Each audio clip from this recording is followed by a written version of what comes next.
Hi everyone, my name is Shrimay and welcome to टीजेनेसिस।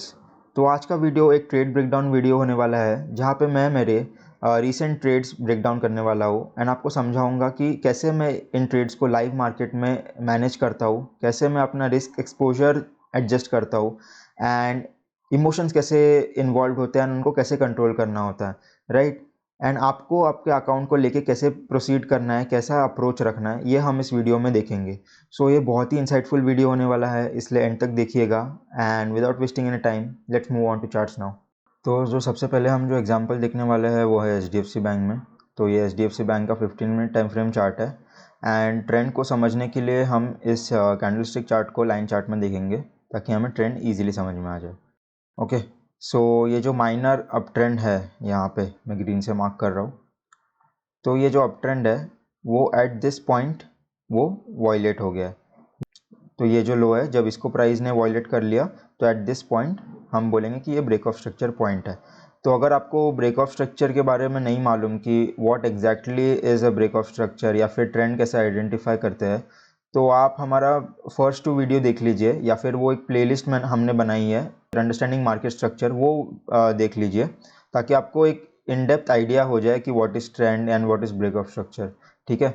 या फिर trend कभी वॉयलेट हो जाता है, ये आपको एक आइडिया आ जाए इसके बारे में।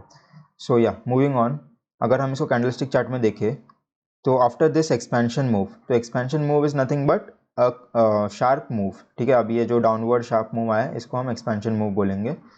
तो ये एक्सपेंशन मूव के पहले हमें एक बहुत इंटरेस्टिंग बात देखने मिल रही है यहाँ पे कि ये जो शार्प मूव है इसके पहले हमें प्राइस साइडवेज मूवमेंट थोड़ा देखने मिल रहा है प्राइस में। अभी ये रिमेंबर कि ये 15 मिनट टाइम फ्रेम चार्ट है, तो ये जो साइडवेज मूवमेंट है if we calculate it is around 10:15 से लेकर अराउंड 14:45, मतलब ऑलमोस्ट अ डे है, ठीक है। एक दिन का ये साइडवेज मूवमेंट है। तो ये साइडवेज मूवमेंट के बाद जब हमें शार्प अप डाउन मूव देखने मिलता है तो all we need to see is कि ये जब ये जो मूवमेंट है इस एरिया में प्राइस वापस आके एक रिजेक्शन दे दे and that is our entry. तो next day which is on 1st of June 9:15 candle which is this candle, इसके बाद एक हमें एक बहुत अच्छी एक रिजेक्शन कैंडल मिल रही है। तो इस कैंडल में क्या हुआ, जो 9:30 की जो कैंडल है, इस कैंडल में क्या हुआ कि प्राइस यहाँ पे ओपन हुआ, इस एरिया तक गया वो एंड शार्पली डाउनवर्ड मूवमेंट आके यहाँ पे क्लोज दे दिया। तो व्हेन आई सॉ दिस, मैंने यहाँ पे एंटर कर लिया इस कैंडल के क्लोज पे एंड मेरा स्टॉप लॉस यहाँ पे था, ठीक है। अभी in hindsight it was probably not a good trade क्योंकि ओपन होते ही एक जस्ट इस एरिया को टच किया था, उस एरिया के अंदर प्रॉपर गया भी नहीं था। But again it was in my plan and I had to take it. मुझे कोई और दूसरा ऑप्शन नहीं था because I will follow my plan no matter what. तो ये जब मैंने एंटर कर लिया एंड मेरा टारगेट अराउंड 1:2 था which was around here.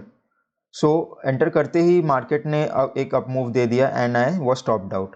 So at this point जब प्राइस इस विक के ऊपर जब क्लोज हुआ I knew that I had to get out, क्योंकि at this point I know कि मेरा जो सेटअप है या फिर मेरा जो बायस है वो वॉयलेट हो गया है and once you know that you are wrong it's your job to get out, ठीक है। क्योंकि if you fight the market, if you just stay in a trade hoping कि आज नहीं तो कल मार्केट नीचे जाएगा, अभी नहीं तो नेक्स्ट कैंडल में नीचे जाएगा, तो you will and up blowing your entire account.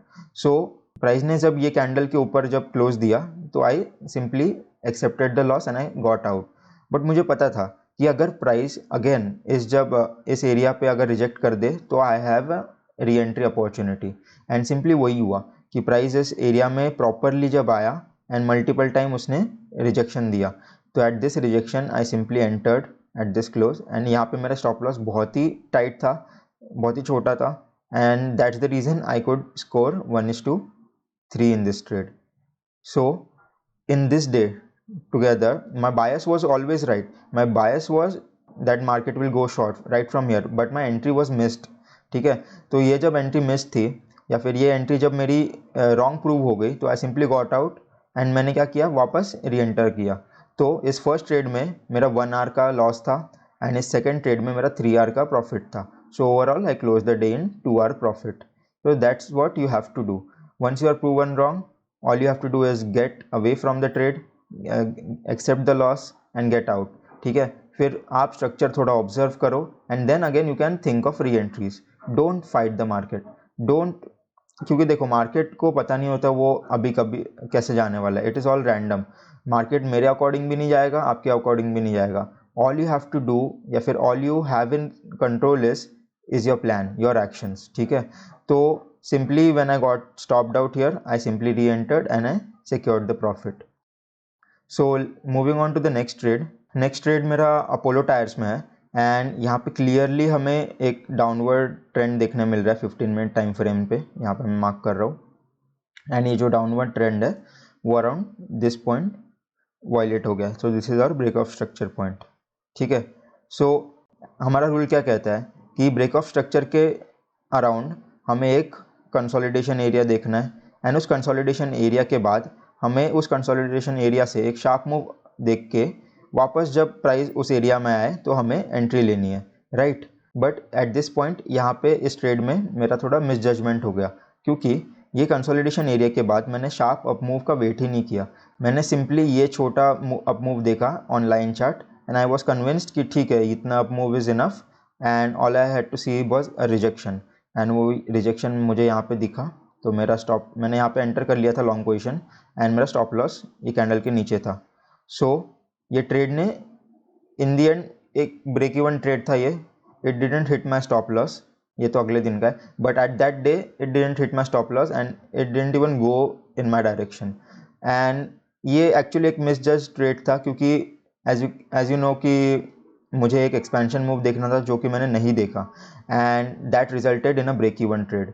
So it's okay, अगर ये उस दिन स्टॉप लॉस भी हिट करता अगर मेरा, तो I would have lost 1% of my account, ठीक है, क्योंकि मैं हर एक ट्रेड में ओनली 1% रिस्क करता हूँ। बट ये ट्रेड के बाद मुझे एक बहुत डीप लर्निंग मिली कि ये टाइप ऑफ पैटर्न या फिर ये टाइप ऑफ स्ट्रक्चर मुझे अभी आगे से नहीं ट्रेड करना है एंड दैट्स व्हाट मैटर्स। क्योंकि ये ट्रेड भले ही ब्रेक इवन हो या फिर ये ट्रेड भले ही अगर लॉस होती, तो still I would have gotten a learning. इसलिए मुझे इस ट्रेड के बाद एक लर्निंग मिली कि okay this doesn't work and I shouldn't repeat it. So that is for the trade number 2.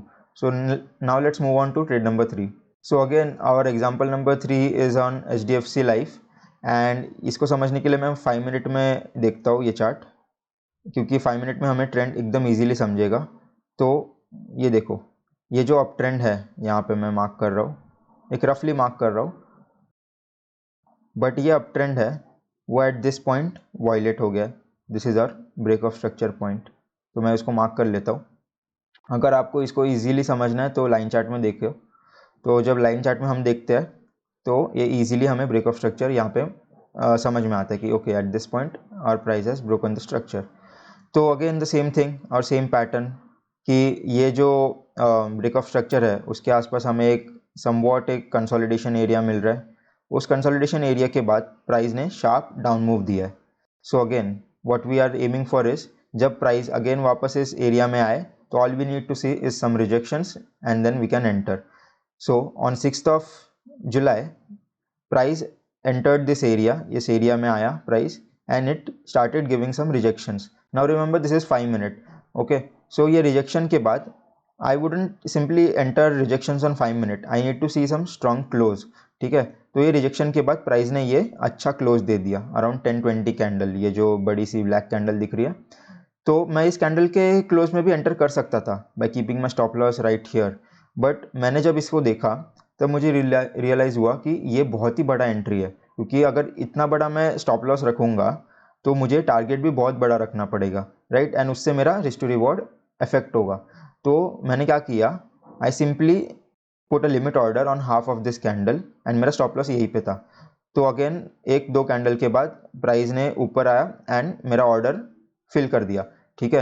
And मेरा जो टारगेट था on that day was around here which was 1:3 के आसपास मेरा टारगेट था, मतलब यहाँ पे था, but I book the profits on 1:3 which was around here, ठीक है। तो अगर मैं ये लिमिट ऑर्डर नहीं डालता, अगर मैं इस कैंडल के क्लोजिंग पे ले लेता तो this probably could have been 1:2 या फिर 1:1.7 ऐसा सब, but I didn't want that. मुझे चाहिए था कि प्राइस एटलीस्ट, मतलब मैं इतना बड़ा एंट्री लेने के लिए रेडी नहीं था, इसलिए मैंने यहाँ पे लिमिट ऑर्डर डाला and luckily price filled me up and then I was in the trade. So that's it for example guys. हमने आज के वीडियो में 4 एग्जाम्पल देखा एंड चारों के चारों examples although they were according to some plan, but चारों examples में एक ह्यूमन फैक्टर इन्वॉल्व था। जैसे कि फर्स्ट ट्रेड में क्या था, I took a stop loss on first trade and then I reentered on the same stock after some time, ठीक है। सो जब स्टॉप लॉस लिया तो इट इज़ ऑब्वियस कि थोड़ा सा हमें इमोशंस किक इन होंगे कि ओके व्हाई वुड आई मतलब गेट स्टॉप्ड आउट, मेरा प्लान तो सही था फिर भी मैं स्टॉप्ड आउट क्यों हुआ। बट दैट्स ओके, क्योंकि हमें मार्केट से फाइट नहीं करनी है, हमें मार्केट के साथ जाना है। अगर मार्केट बोल रहा है कि okay this is the time for you to get out of this trade, क्योंकि ये आपके अगेंस्ट जा रहा है, तो सिंपली गेट आउट, ठीक है। आपको री एंट्री अपॉर्चुनिटीज़ कई मिलेंगे, अगर उस स्टॉक में नहीं मिला तो नेक्स्ट डे मिलेंगे, ठीक है। तो that was the for the first trade. फिर सेकंड ट्रेड में हमने देखा कि मैंने स्टॉप लॉस एकदम टाइट रखा था, एकदम छोटा रखा था, ताकि हमारा रिस्क टू रिवॉर्ड बड़ा हो जाए, एंड एग्जैक्टली वही हुआ। Stop loss although it was tight but it was logical, so remember that. So that was for the trade number 2। फिर ट्रेड नंबर 3 में हमने देखा कि I misjudge the plan, I misjudge the structure, ठीक है, and I kind of hurried it. But even though I hurried it, उस trade के end के बाद मुझे एक बहुत वैल्यूएबल लेसन मिला, जिससे मैं वही सेम जो मिस्टेक है या फिर वही सेम जो इमोशंस है वो नेक्स्ट ट्रेड में नहीं लाऊंगा, ठीक है। तो because I have that data point, तो ये हमें ट्रेड नंबर 3 से देखने मिला। एंड फाइनली ट्रेड नंबर 4 से हमें क्या देखने मिला कि व्हेन आई थिंक कि मेरे प्लान के अकॉर्डिंग ये एंट्री नहीं है या फिर ये स्टॉप लॉस साइज बहुत ही बड़ा हो रहा है, तो I simply put a limit order where it is suitable for me and I simply waited for price to fill me in. अगर प्राइस वहाँ पे फिल नहीं होता एंड अगेन डायरेक्शन में जाता तो it's okay, because that's not in my hands. Price मतलब market is random, right, तो I can't do anything about it. मेरा काम क्या है कि मेरे एक्शंस या फिर मेरे कन्विक्शन पे मैं एक्ट करूँ, एंड मैंने एग्जैक्टली वही किया and price rewarded me with a trade off 1:3 ROI। So that's it for the video guys. I hope आपको समझ में आया होगा कि it's not always black and white in trading, ठीक है। कभी कभी आपको आपके कन्विक्शन के अकॉर्डिंग भी एक्ट करना पड़ता है, एंड आपको कभी कभी थोड़ा आउट ऑफ द वे जाके मैनेज करना पड़ता है ट्रेड्स, क्योंकि और ये सब जो है ना, ये आपको एक्सपीरियंस से ही आएगा। आप जितने ट्रेड्स एग्जीक्यूट करोगे, जितना आपके प्लान पे आपको भरोसा होगा, उतना आप रिफाइन होते जाओगे, राइट। एज बिगनर्स आपको फर्स्ट फोकस करना है एटलीस्ट 1:1 आप सिक्योरली लेके आओ, ठीक है। 1:1 से आप धीरे धीरे जैसे जैसे ट्रेड्स लोगे वैसे वैसे आपका एंट्री या फिर स्टॉप लॉस डिफाइन होता रहेगा, एंड उससे आप 1:1 से 1:2 फिर जाओगे, राइट। फिर 2 से 1:3 का टारगेट कर सकते हो एंड सो ऑन।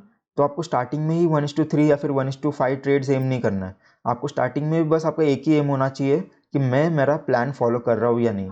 अगर आप आपका प्लान फॉलो कर रहे हो तो it's gonna be very easy for you to scale up.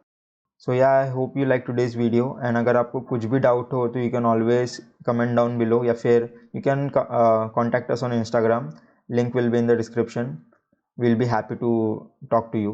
So thanks for watching. I feel nauseous, believe me. Never had a lot of shit come easy.